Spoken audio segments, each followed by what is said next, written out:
How you doing, YouTube? Underworld 6667 here, trying his hand at telling you how to play a deck. As you guys all saw Devin trying to explain Chaos Dragons, while I'm going to take over the field with my Inzektor deck. As you all know by our previous Binder Blenders episode, I like Inzektors. I think it's a really good deck, and I think that a lot of people aren't playing it right. And 3Z Inferno, Wilson saying you got it right. You got it right on the money. You cannot overly exceed with this deck. I know you have the ability. Once again, just because you have the ability doesn't mean you have to.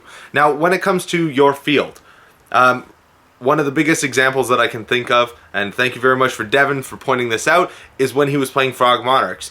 The opponent would have a slew load of monsters on the field while playing Blackwings. Blackwings were very important in that format.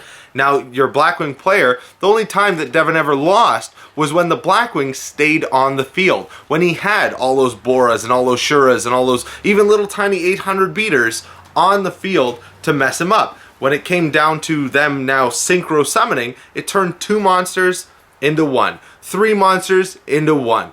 The same thing is happening with your Exceed monsters. You're turning 2 perfectly good monsters, a Dragonfly and a Centipede, into 1. How often do you face down an opponent who actually doesn't have his endmains, doesn't have the ability to exceed? They're just a poor little kid that possibly got a Hornet out of a pack, and you still have trouble getting rid of both of those monsters at the same time.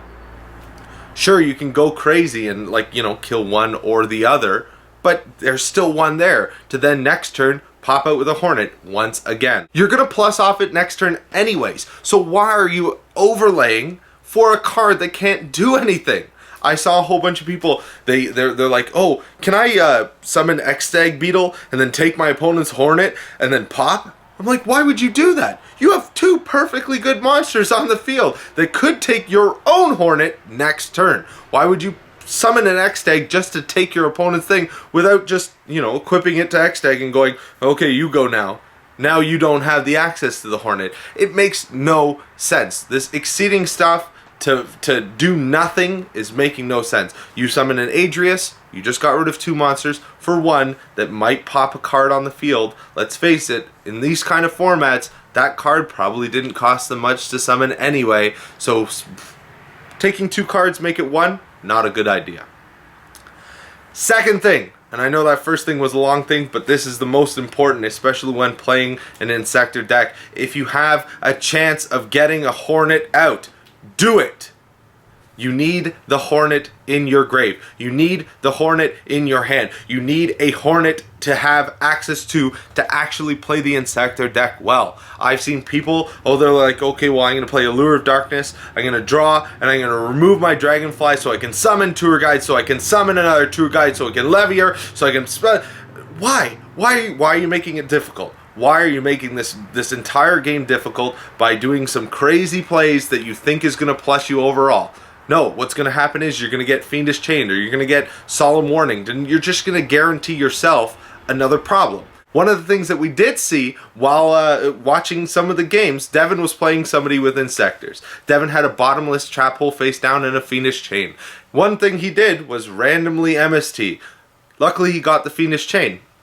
But then he decides, hey, you know what? I'm going to summon Tour Guide. Instead of summoning the Dragonfly and the using the lovely Ladybug in his hand, no, I'm going to summon my Tour Guide of the Underworld, and I'm going to special summon and then overlay for a Levier, and then I'm going to get a Dragonfly for my out of play, and it's going to be brilliant. So what happens is he goes over, he brings out Levier, Devin goes bottomless, he goes whoop. That was a bad play. Oops, I totally messed that one up. The whole thing is he could have played the Dragonfly that he had in his hand, played the Ladybug, popped out the lovely Hornet, played Ladybug again. Maybe you make a level 5, a level 4, whatever he wants. He makes a Utopia. Devin cannot attack for maybe a turn unless, he can kill. I mean, the whole thing is, it's endless. It's endless what you can do with this deck, and yet people are going crazy with exceeding, and that's exactly what Konami wants, because they want to sell these sets, they want to sell these Exceed monsters as really broken cards. But let's face it, when you have 2 perfectly good monsters, leave them on the field. Who gives a shit? I have a Hornet in my grave, and then you go, you play the deck properly, and you might win.